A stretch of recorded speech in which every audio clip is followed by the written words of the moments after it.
In early October of 2019, a woman named Laura Mitchell moved into a quiet suburban house in northern Oregon. The neighborhood looked like dozens of others just like it.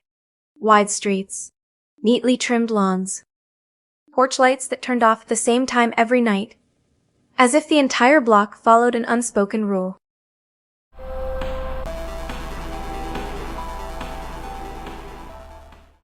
Laura lived alone.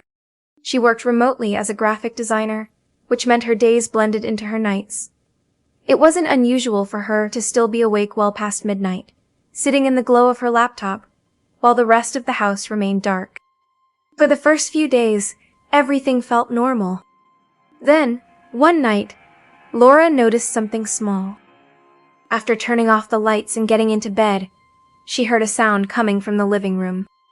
It wasn't loud, and it wasn't sudden. It was subtle. A soft shift. As if weight had been transferred from one foot to another. The sound didn't move. It didn't approach her bedroom. It simply existed. Laura told herself it was the house settling. Old buildings made noises all the time. Pipes expanded, wood contracted.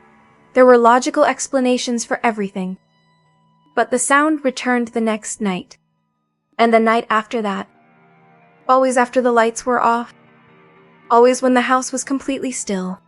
By the end of the week, Laura realized something unsettling. The sound only happened when she stopped moving. If she rolled over in bed, it stopped. If she got up to use the bathroom, it stopped.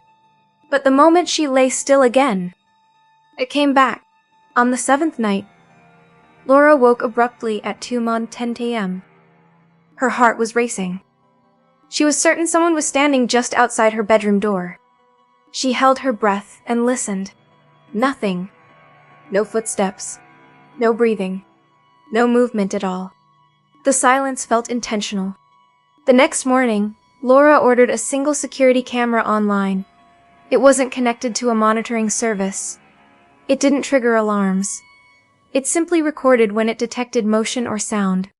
She placed it on a bookshelf in the living room, angled toward the center of the space. That night, she slept with her bedroom door locked. The following morning, she checked the footage.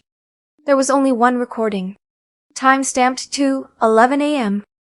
The video showed an empty living room. No movement. No shadows. No change in lighting. Yet the camera had recorded continuously for 3 minutes and 12 seconds. Laura laughed it off. Maybe the sensitivity was too high. Maybe it picked up a vibration from the street.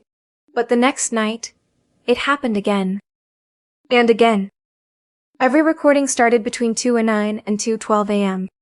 Every clip showed nothing. After a week, Laura stopped watching them right away. She let them pile up. Something about seeing the red recording indicator without any visible cause made her uncomfortable. One night, she decided to stay awake and catch it live.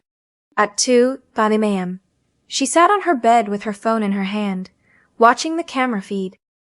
The living room was empty. At 2:11, the camera indicator light turned on. Recording. For several seconds, nothing happened. Then, slowly, the camera began to rotate. Not suddenly. Not erratically. Smoothly. As if someone had gently placed a hand on it and turned it to follow something moving across the room. Laura's breath caught in her throat. The camera continued rotating until it faced the far corner of the living room. The same corner where the sound always seemed to come from. The camera stopped. The feed remained frozen on that corner for several seconds. Then the recording ended. Laura didn't sleep that night.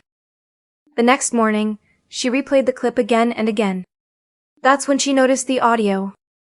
During the rotation, beneath the faint hum of static, there was a sound. Breathing. Slow. Controlled. Too close to the microphone to be coming from across the room. That afternoon, Laura packed a bag. She planned to stay with a friend for a few nights. Just until she could think clearly. Before leaving, she hesitated. Then she repositioned the camera. This time, she aimed it down the hallway leading to her bedroom. She left the house at 9:30 p.m. At 2:08 a.m., the camera activated. The hallway was empty. For nearly a full minute, nothing happened. Then, at the very edge of the frame, the darkness seemed to compress.